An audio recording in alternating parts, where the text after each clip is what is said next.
오늘 말씀을 나누겠습니다. 로마서에 서술되면서 그리고 서술되면서 자원까지 성경을 쭉쭉 넘기면서 좀 보게 되실 텐데 보시면서 우리가 함께 하나님을 보시면 오늘 나누는 시간이 되었으면 좋겠습니다. 로마서 13장 8절 말씀 보겠습니다. 로마서 13장 8절입니다. 로마서 13장 8절 말씀. 제가 말씀을 읽어드리겠습니다. 로마서 13장 8절입니다. 피차 사랑이 되면 아무에게든지 아무 빚도 주지 말라. 남을 사랑하는 자는 율법을 다 이루었느니라.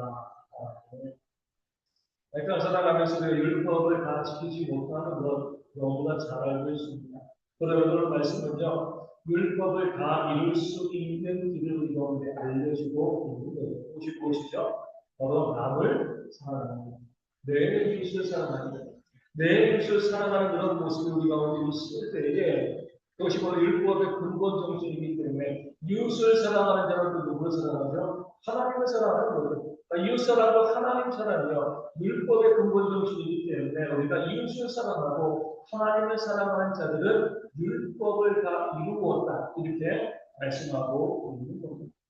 말씀에 순종하는 거 우리 어렵습니다. 이것들과 성경에 보면 여러 가지 많이 순종해야 될 말씀들이 있기 때문에 순종하는 것이 너무나 힘들고 너무나 어렵다. 이렇게 많은 분들이 말씀하시죠.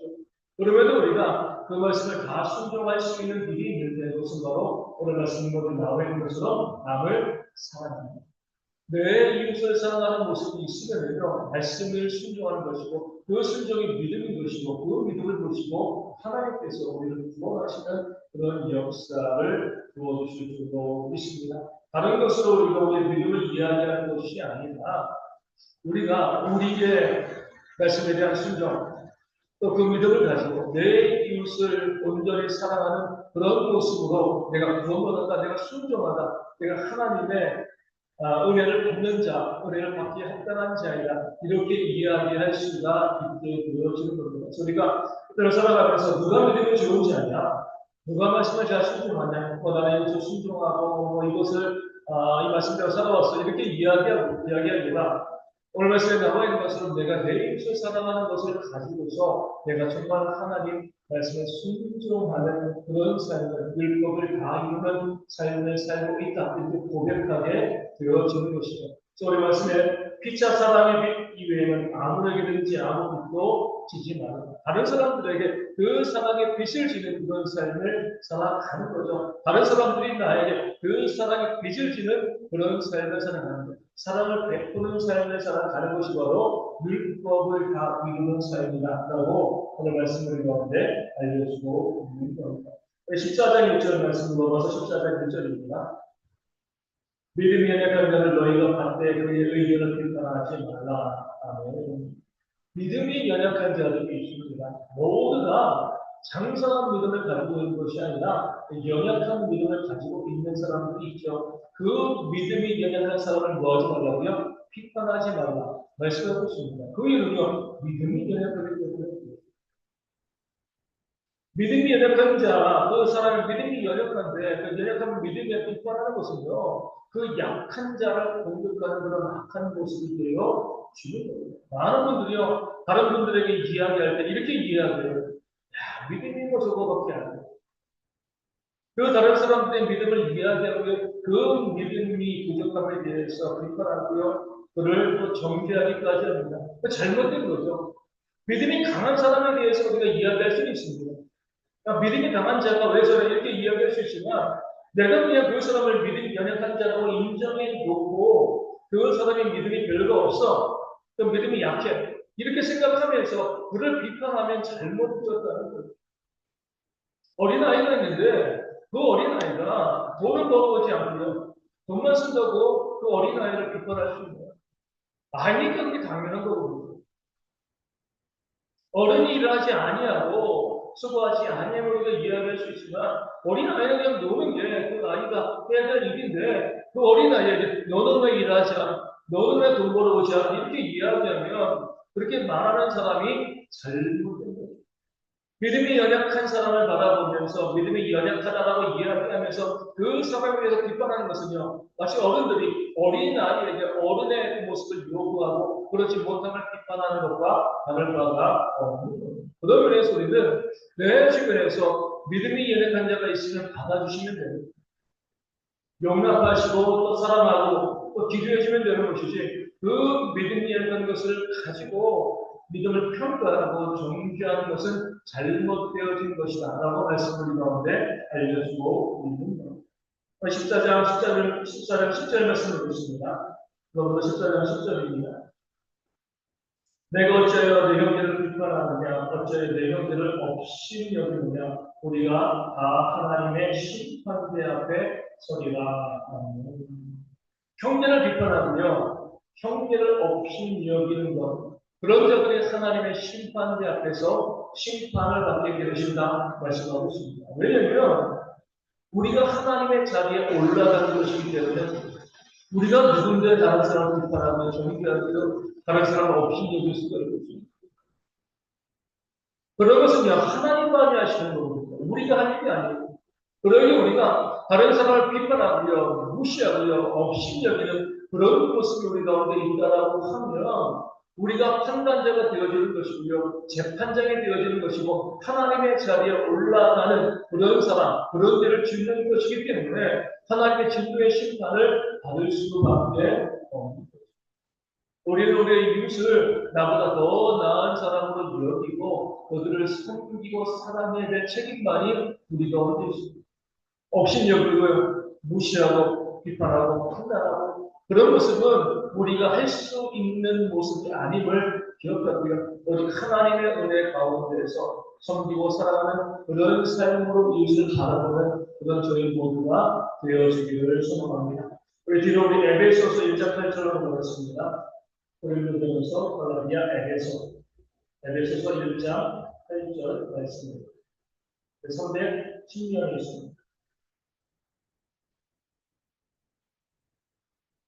에베소서 1장 8절 말씀 제가 말씀드렸습니다.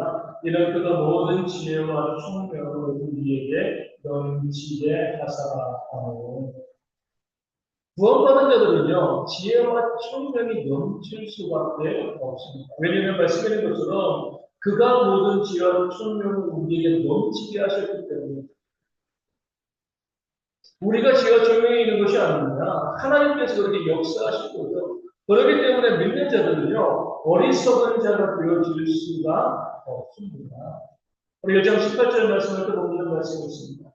너희 마음의 눈을 가리사 그의 부르심의 소망이 무엇이며 성도 안에서 그 기업의 영광의 풍성함이 무엇이고 하나님께서 우리 안에서 계속 우리의 마음의 눈을 밝히시고요. 그 부르심의 소망이 무엇인지 그 영광의 풍성함이 무엇인지 계속 알게 하십니다. 그래서 우리가 믿는 자는 지혜로울 수밖에 없습니다. 내가 원래 지혜로운 것이 아니라 하나님께서 우리로 하여금 지혜롭게 만드시기 때문에 지혜로울 수밖에 없다. 그 사실을 우리가 기억하고요. 하나님의 은혜를 받은 자로서 구원받은 자로서 지혜로운 삶, 어리석은 삶이 아니라 지혜로운 삶을 살아가는 그런 모습들이 우리 가운데 있어야 할 줄로 믿습니다. 어리석은 것을 자랑하시면 안 돼요. 우리는 지혜로울 수밖에 없고요. 그 지혜로 늘 바른 길, 섬기고 사랑하는 그런 길을 걸어가는 것이 우리의 공부임을 성경은 말씀하고 있습니다. 에베소 2장 3절 말씀 보겠습니다.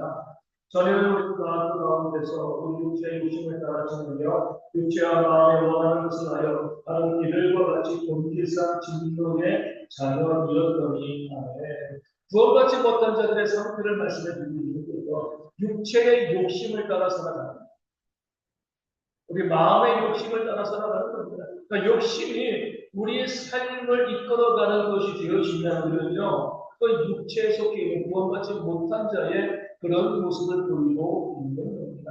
육체와 마음에 원하는 것을 하는 거죠. 하나님께서 원하시는 것, 그 말씀대로 우리가 가는 것이 아니라 내 마음이 하고 싶은 대로, 내 육체가 하고 싶은 대로, 내 육체의 욕심이 하고 싶은 대로 그렇게 살아가는 것이 구원받지 못한 사람들의 모습이 되어진 거죠. 지혜롭지 못한 사람들의 모습이 되어진 거죠. 원수를 사랑하는 것이 얼마나 어렵습니까? 내 육체의 욕심을 따르면요, 내 마음의 욕심을 따르면 어때요? 원수 사랑하지 않는 것이 훨씬 더 좋죠. 하지만 하나님의 말씀이기 때문에 내 육신과 마음은 원수를 미워하고 싶지만 하나님께서 그렇게 하지 말라고 하시니까 원수를 사랑하는 그런 삶을 살아가는 겁니다. 내 육신에 봉사하고 헌신하고 싶지 않지만 하나님께서 봉사하고 헌신하고 말씀하시니까 봉사하고 헌신하는 거죠. 내 육신과 내 마음은요, 그 세상의 욕심 가운데 세상에 우리가 가서 거기서 즐기고 싶지만 하나님께서 우리의 마음을 주장하시기 때문에 나와서 기도하고 그렇고 예배하는 그런 삶을 살아 가는 거죠. 우리가 지금 내가 하고 있는 모든 행동들, 모든 삶의 모습들, 내 말들 이것이 정말 하나님의 말씀 가운데 순종하는 것인가 아니면 내 육체의 욕심을 따르는 것인가 내가 하고 싶은 것을 하고 있는가? 아니면 하나님께서 원하시는 것을 하고 있는가? 이것으로 내가 구원받은 자인가 그렇지 아니한가? 이것을 나누게 되어 주는 겁니다. 내가 하고 싶지 않지만 내 육체는 그것을 원하지 않지만 하나님께서 원하시기 때문에 그 하나님의 원하심을 따라서 움직이는 모습이 있을 때, 이것은 내가 하는 것이 아니라 내 안에 계신 하나님께서 나를 이끌어 가신다. 이렇게 보게 되어지고, 내가 구원받은 자임을 우리가 증명할 수 있게 되어 지는 겁니다. 우리 2장 16절 말씀 보겠습니다. 에베소서 2장 16절 말씀입니다. 또 십자가로 이 둘을 한 몸으로 하나님과 화목하게 하려 하시니라 원수된 것을 십자가로 소멸하시고 사랑의 비결이 나오죠. 원수된 것이 무엇으로 소멸된다고요? 십자가로 소멸된다. 우리 말씀 13절에 보면 2장 13절에 이런 말씀도 있습니다. 이제는 전에 멀리 있던 너희가 그리스도 예수 안에서 그리스도의 피로 가까워졌느니라. 전에 멀리 있고요 원수되었는데 이런 사람들이 어떻게 하나 될 수 있겠습니까? 내가 아무리 사랑하려고 애쓰고 노력하고요 화목하려고 애쓰고 노력해도 돼요? 안 되죠. 그러게 우리의 삶에서 우리 가정도 그러고 교회도 그러고 직장도 그러고 나라도 그러고요 그렇게 반목하고 질시하고 다투고 싸우고요 이런 모습들이 많이 발생하는 거예요. 인간의 영을 화목하려고 하고 사람의 능력으로 사랑하려고 하니까 결국 실패할 수밖에 없는 거죠. 우리가 화목할 수 있는 길은요 예수님의 십자가의 피밖에 없습니다. 구원의 은혜밖에 없습니다. 내가 구원받은 그 은혜를 내가 깨달아 알면 계속 자주 1만 달란트 탕감받은 종의 비유를 말씀드리지만 1만 달란트 탕감받은 은혜를 알면은요 그 원수와 똑같은 100데나리온 빚진 친구를 용서해 줄 수 있게 되어주는 거예요. 지킴의 여기 나와 있잖아요. 나는 너희를 애굽 땅 종되었던 곳에서 너희를 인도하여 낸 너희의 하나님 여호와로다. 이 말씀을 하시고요. 하나님 사람, 이웃 사람. 그 십계명의 말씀을 이스라엘 백성들에게 요구하신 거죠. 구원의 은혜를 알아야지 하나님 사랑하고 구원의 은혜를 알아야지 이웃을 사랑할 수 있다는 거예요. 구원의 은혜를 알지 못하면 사랑할 수 없습니다. 오직 구원받은 자만이 사랑할 수 있기 때문에 오늘 십자가의 은혜, 그 십자가의 피가 원수된 것, 멀리 있던 것들을 하나로 만들고 화목케 하시는 하나님의 역사를 우리 가운데 이룬다 이렇게 말씀하고 있는 거예요. 그러면서 우리가 보면 이렇게 이야기할 수 있어요. 내가 사랑할 수 있다는 것 자체가 내가 구원받았다는 증거가 되어집니다. 내가 십자가를 바라본다는 거죠. 그 그리스도의 그 피를 바라본다는 겁니다. 그 피에 그 십자가의 구원의 은혜가 얼마나 큰가 깨달아 알게 되시면요 용서하지 못할 사람이 없습니다. 사랑하지 못할 사람이 없는 것은 그 십자가 바라보지 않고 그저 사람과 사람을 바라보니까 사랑할 수 없는 거예요. 그 사람을 어떻게 사랑할 수가 있겠습니까? 미워할 수밖에 없는 거예요. 내가 사람을 사랑하지 못하는 것, 미워하는 것은요 십자가 바라보지 않는다는 거죠. 그 피를 의지하지 않는다는 거예요. 정말 구원받은 백성들은 늘 십자가 바라보기 때문에 그 주님의 십자가의 보혈을 바라보기 때문에 하나님을 사랑하게 되어진다. 이 사실을 오늘 말씀을 가운데 알려주고 있습니다. 우리 4장 1절에서 3절까지의 말씀을 함께 보겠습니다. 에베소서 4장 1절에서 3절까지의 말씀입니다. 그러므로 주 안에서 갇힌 내가 너희를 구하노니 너희가 부르심을 받은 일에 합당하게 하여 모든 겸손과 온유하고 오래 참음으로 사랑 가운데 서로 용납하고 평안에 매는 줄로 성령이 하나 되게 하신 것을 힘써 지키라. 아멘. 부르심을 받은 일에 합당하게 하는 구원받은 자들이 어떤 삶을 살았는데요? 겸손하다, 온유하다, 오래 참음으로 사랑 가운데 서로 용납하다, 평안에 매는 줄로 하나 된 것을 힘써 지키라. 이것이 바로 하나님께서 부르심을 받은 자, 구원받은 자들에게 요구하시는 그런 삶의 모습이 되어 있는 거예요. 겸손해야 돼요. 온유해야 돼요. 오래 참고 사랑 안에서 용납하는 모습이 있어야 되고요. 하나 되어지는 그런 모습을 만들어 가는 것. 구원받은 자들의 기본적인 삶의 모습이다 우리 가운데 말씀하고 알려주고 있는 겁니다. 그 말씀 그대로 우리가 구원받은 사람이라고 하면 온유하고 겸손하고 용납하고 서로 화목하고 사랑하는 그런 삶을 살아가는 것이 우리에게 마땅하다. 내가 해도 되고 안 해도 되는 문제가 아니라 구원받았기 때문에 마땅한 삶이 우리에게 요구되어진다. 이런 삶을 우리가 살아가야 된다. 말씀이 우리 가운데 명령하고 계신 줄로 믿습니다. 빌립보서 1장 9절 말씀을 드리겠습니다. 빌립보서 1장 9절 말씀. 내가 기도하노라 너희 사랑을 지식과 모든 총명으로 점점 더 풍성하게 하사. 아멘. 지식과 총명으로요 사랑이 풍성해집니다. 지식과 총명이 있을 때 그 사랑이 넘치게 되어 있는 거죠. 지혜로운 자들이 사랑합니다. 어리석은 자들이 미워합니다. 하나님의 지혜가 있는 자, 성령을 받은 자들이 사랑하는 겁니다. 사랑하지 못한다는 것 자체가 내가 어리석다는 것을 고백하게 되어지는 거예요. 우리의 사랑을 지식과 모든 총명으로 더욱더 풍성하게 하나님께 하십니다. 그 지식과 총명, 지혜가 있는 자들이 사랑을 풍성하게 실천하게 되어집니다. 왜냐하면 그 사랑하는 것이 하나님께 복받는 길임을 우리가 알기 때문에.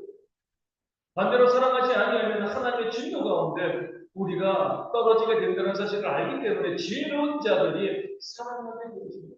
우리가 사랑하지 못하고요, 미워하고 또 정죄하고 비난하는 그런 사람들을 바라보면 하나님의 영이 그 안에 임하지 않구나, 어리석구나 이렇게 바라보는 겁니다. 뭐 좋은 대학교 나오고요, 또 많이 배우고 또 박사학위 가지고 있고 이래서 지혜로운 것이 아니에요. 아무리 많은 것을 배우고 세상의 최고의 학문을 가지고 있다 할지라도요, 사랑하지 못하면 어리석습니다. 반면에 배운 것이 없다 할지라도 그 삶에 그리스도의 사랑이 넘치게 되어지면 그 안에 하나님의 지혜가 충만하게 임하게 되어지는 거죠. 사랑함으로 내가 지혜 있는 사람임을 증거하는 그런 삶이 우리 가운데 있어야 줄로 믿습니다. 또 빌립보서 4장 13절 말씀 보겠습니다. 오늘 잘 알고 있는 말씀인데요. 빌립보서 4장 13절. 내게 능력 주시는 자 안에서 내가 모든 것을 할 수 있느니라. 아멘. 우리 액자나 표고요. 가정, 특별히 사업장에 이런 액자 참 많이 있잖아요. 내게 능력 주시는 자 안에서 내가 모든 것을 할 수 있다. 내가 마음먹은 대로 모든 것을 할 수 있다. 이렇게 해석하면 잘못 해석하는 거예요. 우리가 이 말씀을 이해하기 위해서 그 앞선 절 우리가 4장 12절 말씀을 말합니다. 나는 비천에 처할 줄도 알고 풍부에 처할 줄도 알아. 모든 일과 배부름과 배고픔과 풍부와 풍부에서 처할 줄 아는 일체의 비결을 배웠노라. 그리고 나서 내게 능력을 주시는 자 안에서 그 능력은 뭐예요? 배부름의 능력도 되어지지만 배고픔의 능력도 되어집니다. 풍부의 능력도 되지만 궁핍의 능력도 되어집니다.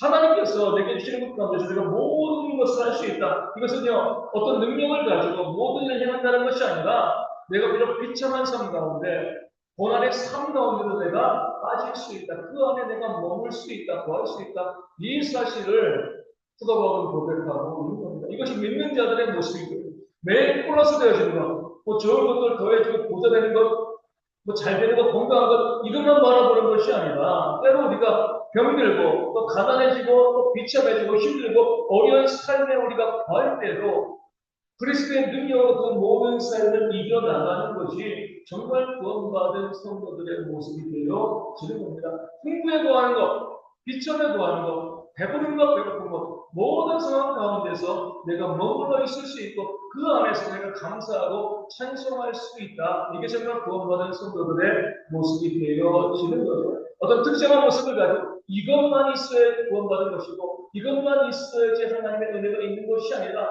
더 비참한 삶에 떨어진다 할지라도 그 사도 바울이 누가 고백한 것처럼 40에 하나 감화면을 5번 맞고요. 3번 대장에 맞고 한 번 돌에 맞아 죽을 뻔한 그런 상황에 있다 할지라도 그 안에서 내가 모든 것을 할 수 있는 능력 가운데서 하나님의 복음을 증거하는 그런 삶을 살아가는 모습이 있을 때 정말 그리스도의 능력이 임하는 그런 사람이다. 이렇게 이야기할 수가 있는 겁니다. 좋은 것에만, 세상적으로 좋은 것에만 머무는 것이 아니라 그렇지 않은 것에도요, 얼마든지 갈 수 있는, 구할 수 있는 그런 모습들이 있어야지 하나님의 능력 안에서 모든 것을 할 수 있는 그런 성도가 되어질 줄로 믿습니다. 빌레몬서 말씀을 보도록 하겠습니다. 조금 더 넘어가서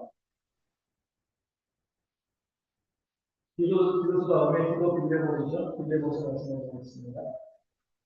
히브리서가 앞에 있습니다. 356년 있습니다. 빌레몬서 1장 14절 말씀 함께 보겠습니다. 빌레몬서 1장 14절입니다. 다만 내 생각이 없이는 내가 아무것도 얻기를 원하지 않냐니 이는 너의 선한 일이 억지가 주되지 않냐고 자의로 도리하여 하느라. 바울은 빌레몬에게 명령할 수 있었습니다. 사람으로서 간구한다라고 하는 구절 말씀에 말씀하고 있는 거죠. 그 의미는요, 빌레몬의 선행이 억지로 되어진 것처럼 보여지는 것이 아니라 자유로 되기를 원했기 때문에 억지로 하는 것을 유도하는 부분이 있습니다. 하기 싫은데 억지로라도 시켜내지 그러지 않아도 못 받아 잘못된 거예요. 하나님은요, 억지로 내는 것을 원하지 아니하십니다. 우리는 하나님의 상급이 없는 거예요. 자유로 헌신해야 되는 거예요.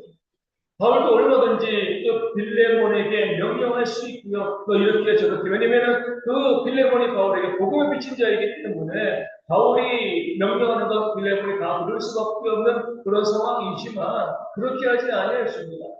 네가 결정하고 네가 자유로 이 선행을 도망갔던 너의 쪽을 다시 풀어주는 그런 선행을 행하라. 이렇게 바울이 빌레몬에게 명령하고 또 권면하고 간구하고 있는 것이죠. 가장 힘든 것이 자유로 하는 거예요. 왜냐하면 자유로 하자고 하면 안 하는 사람들이 너무나 많이 있기 때문에 그렇습니다. 억지로 우리가 올가매면 어찌됐건 헌신하고 수고합니다. 하지만 거기에는 하나님께 주시는 은혜와 복이 임하지 않는 거예요. 자의로 헌신하는 거예요. 자의를 이야기할 때 참 안타까운 것은 자의를 요구하면 헌신하지 않아요. 봉사하지 않습니다. 참여하지 않습니다. 그 자유로 어때요? 육체의 기회를 삼는 거죠. 하나님의 상급이 없어요. 하지만 억지로 그런다고 해가지고 그들과 하나님의 상급을 받는 것은 아닙니다. 하나님 앞에 우리가 자의로 나와서 열심히 헌신하고 또 수고하는 그런 삶을 살 때, 봉사하고 선한을 행할 때, 그때 하나님께서 우리 가운데 상급을 주신다. 그 사실을 기억하시고 우리가 믿는 자로서 하나님의 상급을 기다리는 자라고 하면 그 하나님의 복을 기다리는 모습이 있다고 하면 자의로 내가 자발적으로 스스로 설선수범하면서 하나님의 이름을 위해서 헌신하고 수고하는, 지켜서 하는 것이 아니라 지키지 않으니까 안 하는 것이 아니라 내가 자원으로 헌신하고 수고하는 그런 삶을 살아가는 지혜로운 모습들이 우리 가운데 있어야 할 줄로 믿습니다. 1장 19절 말씀 보겠습니다. 빌레몬서 1장 19절입니다. 나 바울의 친필로 쓰노니 내가 가꾸려니와 내가 이외에 내 자신이 내게 빚진 것은 내가 말하지 아니하노라. 바울은요, 그 오네시모의 빚을 자신이 갚아주려고 했습니다. 다른 사람의 어려움을 해결해 주려는 그런 마음이 오네시모 바울 가운데 있었던 거예요. 이것이 바로 믿는 자들의 삶입니다. 다른 사람이 해결할 수 없는 그 빚을 내가 감당해 줄 수 있는 그런 모습. 그 사람이 네가 잘못했으니까 네가 책임져 이렇게 이야기하는 것이 아니라 내가 그 일들에 대해서 내가 감당하며 그 사람의 짐을 대신 져줄 수 있는 것이 바로 믿는 자들의 사랑이 되어 주는 거죠. 어떤 이제 유튜브 방송하는 그 외국인입니다. 외국인인데 선행을 많이 하는 그 영상을 찍는 거예요. 그 중에서 이제 하나 하는 게 어떤 일을 했냐면 이 가난한 집에 가가지고요.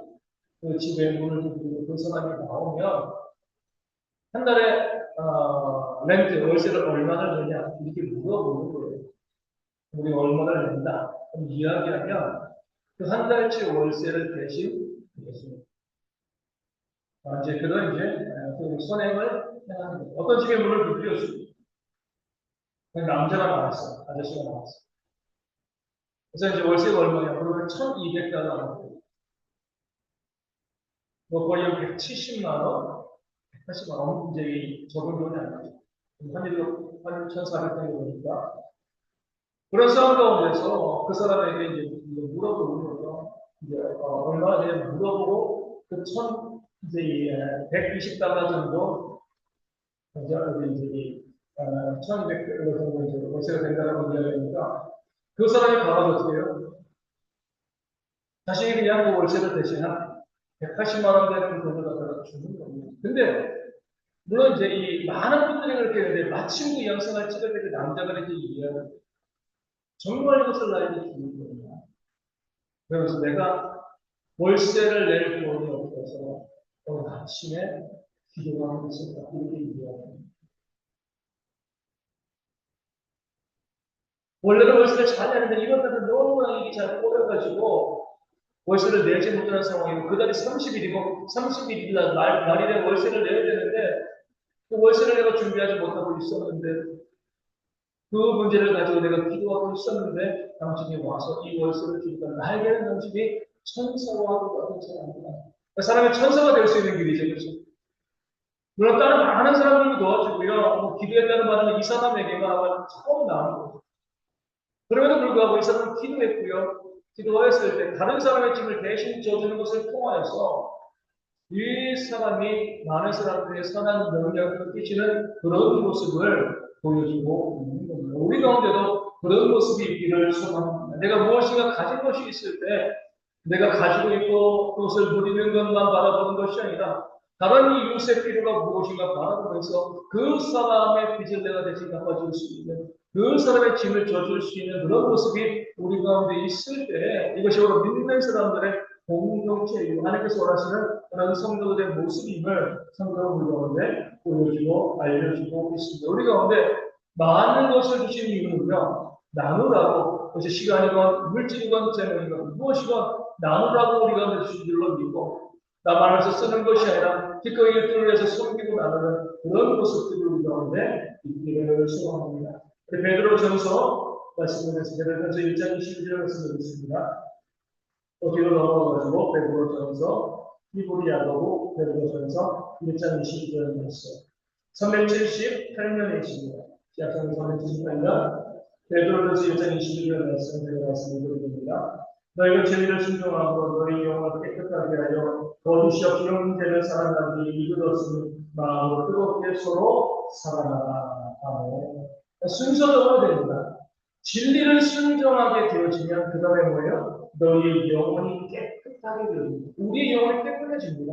다른 것으로 우리가 뭐 명상, 참선 이런 것으로 우리의 영혼이 깨끗해지는 것이 아니라 오직 진리, 주의 말씀에 순종할 때 우리의 영혼이 깨끗하게 되어지고요. 그 영혼이 깨끗하게 되는 사람이 뭐하는 거죠? 거짓이 없이 형제를 사랑하게 되어집니다. 순종하는 자가 그 심령이 깨끗해지고요. 그 깨끗해졌다는 결과가 뭐예요? 형제를 거짓이 없이 사랑하는 그런 모습이 되어지는 겁니다. 어떤 분들은 이래요.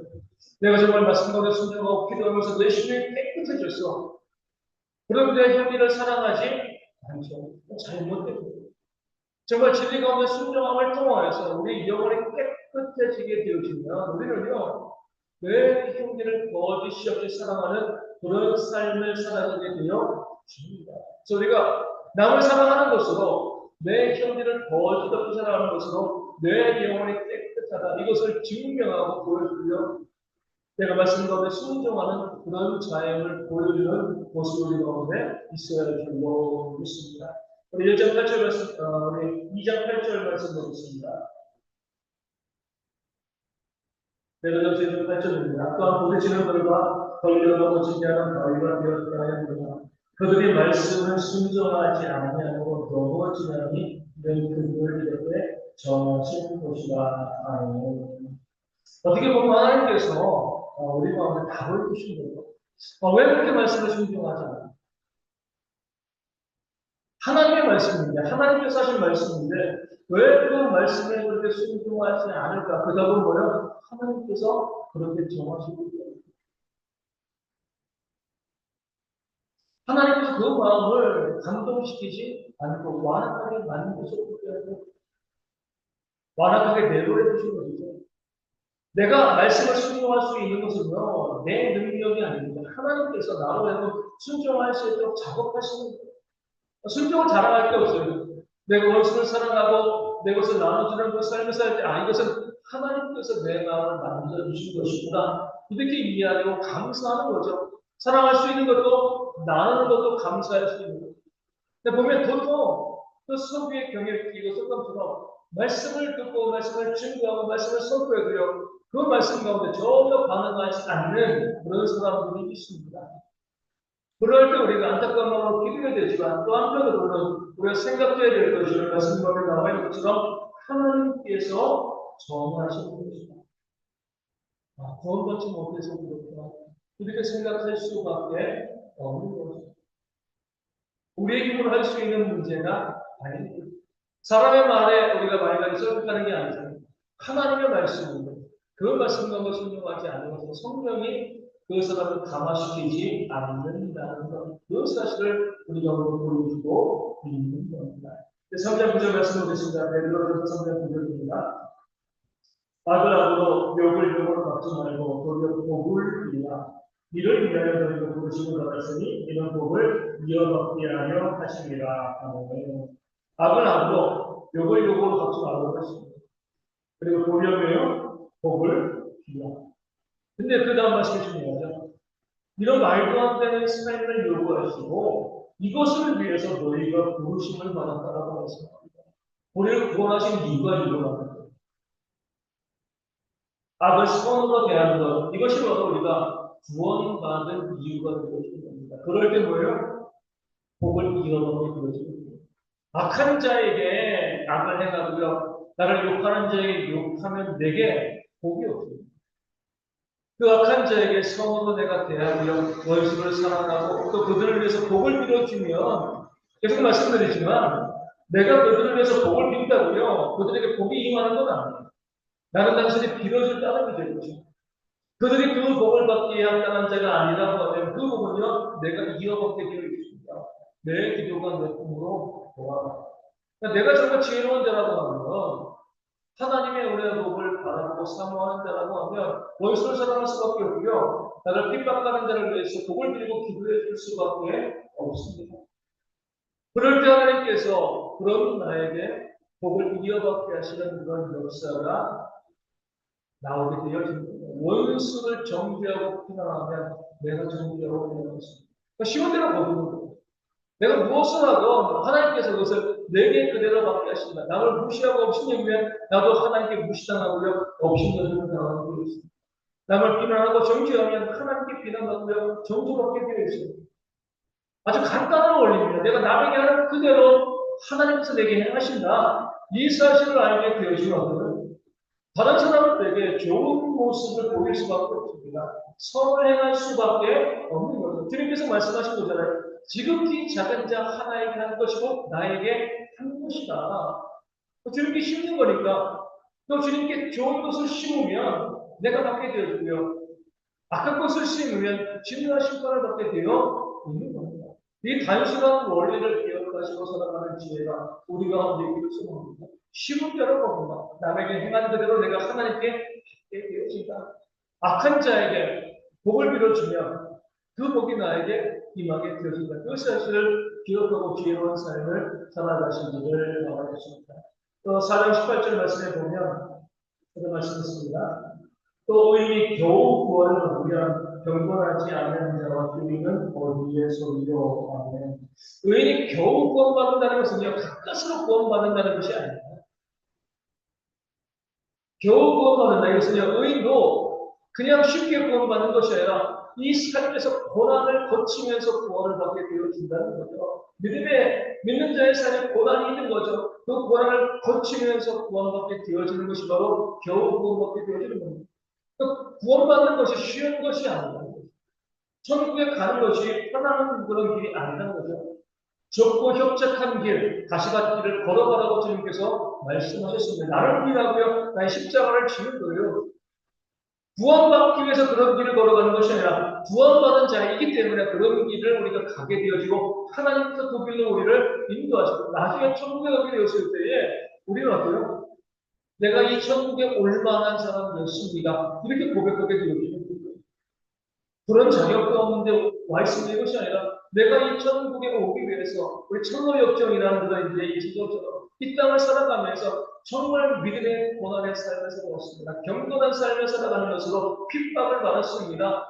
헌신하고 봉사하고 내 것을 나누면서 나의 이익을 추구하지 아니하고 진실되게 살아가기 위해서 애쓰고 노력했습니다. 그런 삶을 살아왔습니다. 그러니까 천국에 가게 되었을 때 우리가 이것을 사도 바울이 이야기한 것처럼 무엇을 보이는 거죠? 내 몸에 예수의 흔적을 보여요. 많은 그리스도인들이요, 그들의 몸에 예수의 흔적이 없어요. 고난받는 게 없어요. 자기 육체의 욕심을 따라가지고 자기 마음과 육체가 원하는 대로 합니다. 편하게 믿음 생활하는 거죠. 과연 그게 구원의 길인가? 구원받은 자의 길인가? 그렇지. 정말 구원받은 백성들은요, 머리 머리가 참 웃기는 얘기지만, 우리 중들도 고행을 하잖아요. 구원받지 못하는 자들도 고행을 하고요. 참선을 하고요. 뭐 한거 더한 거 하면서 나름대로 쓰고 인도 같은 경우 보면요. 얼마나 뭐이 물 위를 뛰어다니기도 하고 그렇게 하는데 내가 정말 구원받는 자로서 이 땅을 살아가면서 내가 누릴 거 다 누리고 내 육체의 욕심대로 할 거 다 하고 그러면서 나는 천국에 가겠습니다. 이거는 가당치도 않습니다.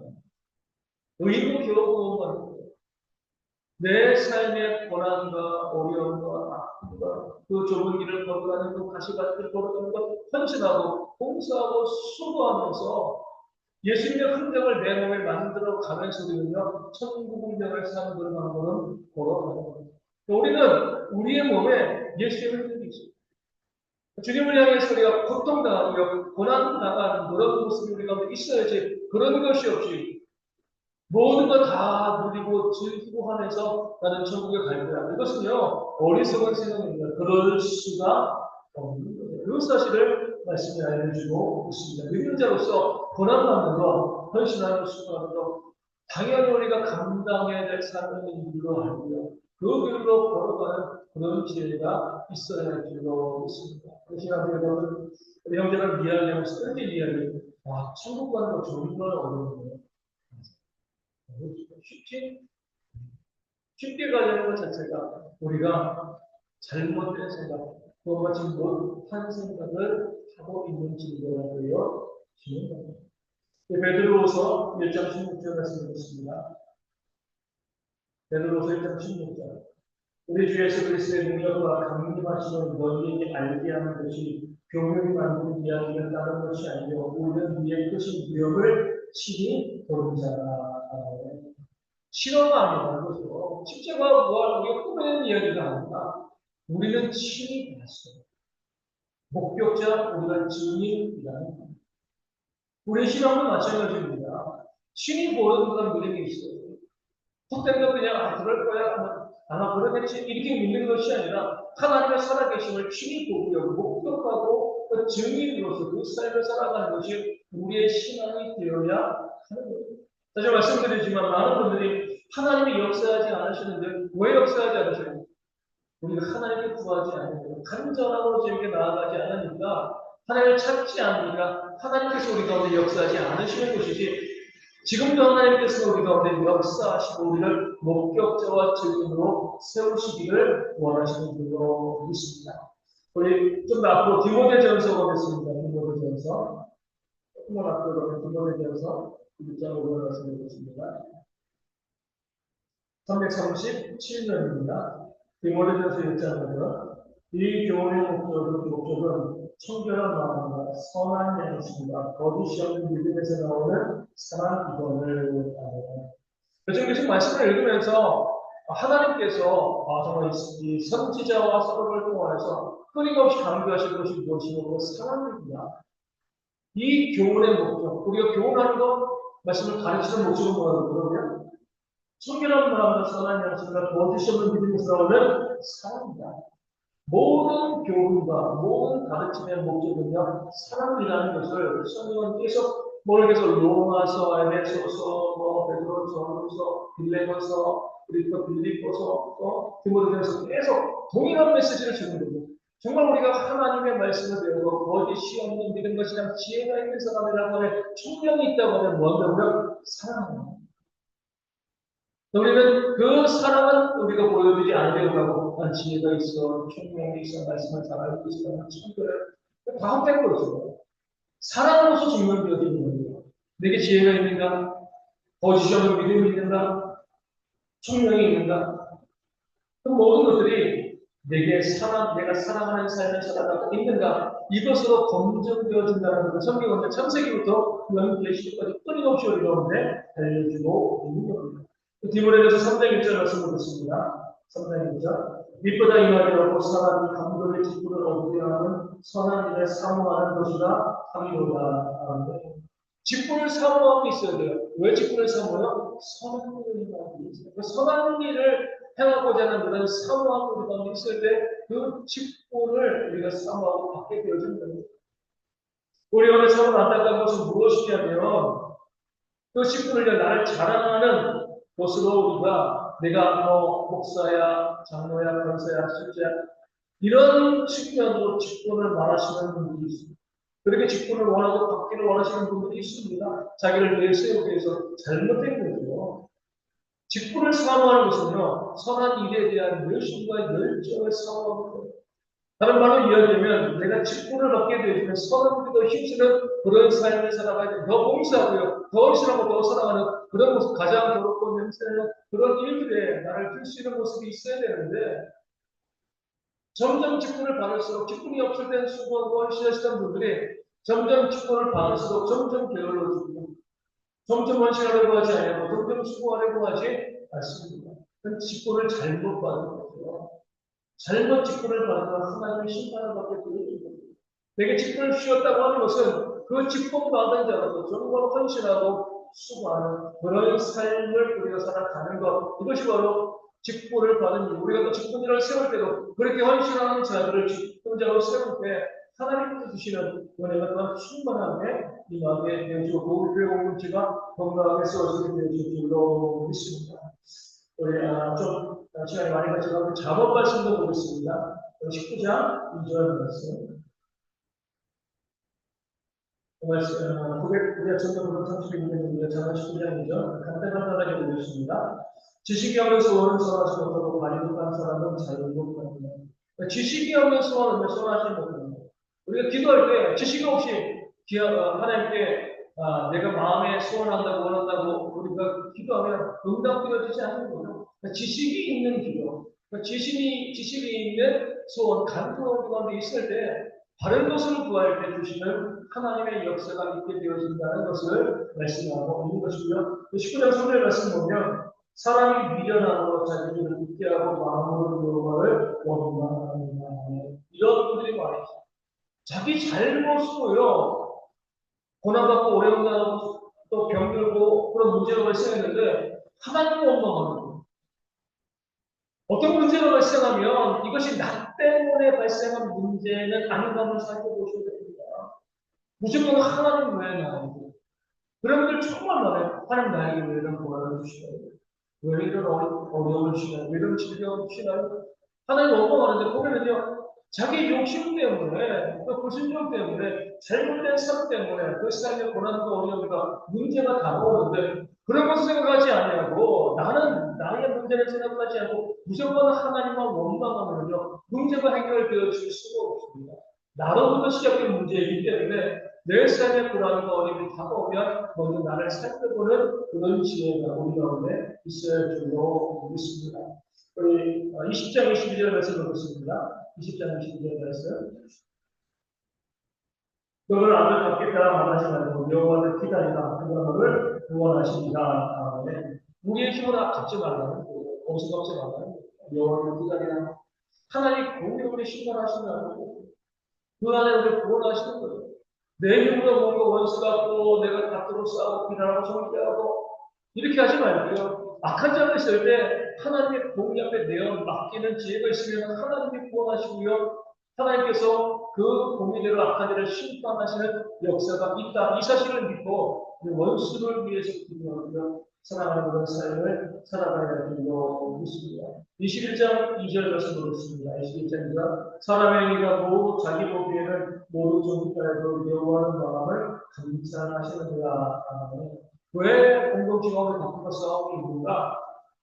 다들 자기가 보기에는요 옳게 보이기 때문에 내가 보기에 나는 문제 없다고 생각해요. 하지만 여호와는요 우리의 마음을 감찰하십니다. 그렇기 때문에 우리가 말씀에 나를 비춰봐야지. 저도 그렇고 우리 모두는요 내가 나를 볼 때 문제 없어 보이고 그런 거 인정하시고 그렇게 나를 바라보는 것이 아니라 하나님의 말씀에 비춰서 나를 바라볼 수 있는 그런 안목, 지혜가 우리 가운데 있어야 할 줄로 보고요. 그리고 21장 26절 말씀 보겠습니다. 21장 26절 어떤 자는 저녁도록 탐하거나 의인은 아끼지 아니하고 갚습니다. 누가 의인인가? 아끼지 않고 옳은 말 하고요, 옳은 거 판단하고 또 남을 비난하고 정죄하고 내 목소리를 높이는 자가 의인이 아니라 아끼지 않고 나눌 때 그냥 뜯고 나누는 것도 아니고요. 아끼지 않고 나누는 자들이 바로 의인이다. 하나님께서 의롭다 여기시는 사람들 이렇게 말씀하고 있습니다. 그런 나눔, 아끼지 않고 이웃을 위해서 하나님을 위해서 헌신하고 나눌 수 있는 그런 모습들이 우리 가운데 있어야 됩니다. 마지막으로 24장 10절 말씀 보겠습니다. 자막 24장 10절입니다. 내가 만일 환난날에 낙담하면 내 힘이 미한 자원을 보이리라. 내가 정말 믿음 가운데 등비에 서 있는가? 그렇지 않은가? 언제 할 수 있어요? 환난. 믿음이 든든히 서 있는 사람은요, 환난 날에도 우리가 감대합니다. 두려워하지 않아요. 근데 믿음이 강한 것처럼 보이는데도 고난이 있을 때, 환난이 있을 때 마음이 무너지면요, 그 믿음이 약한 거죠. 힘이. 좋을 땐 누가 좋아, 뭐 다 좋아하죠. 힘들 때 다 힘들어요. 정말 믿음 있는 사람들은요, 좋을 때 겸손하고요. 고난과 어려움이 있을 때 오히려 담대하고 용기를 가지고 감사함으로 그 고난과 어려움을 이겨나가는 것이 바로 믿음이 있는 자리가 힘이 있는 자리가 우리가 오늘 말씀하고 있습니다. 또 우리가 고난과 어려움이 다가올 때 난감하지 않게 오히려 감사하고 기뻐하고 그 모든 고난과 어려움을 이겨나가는 믿음을 우리 모두가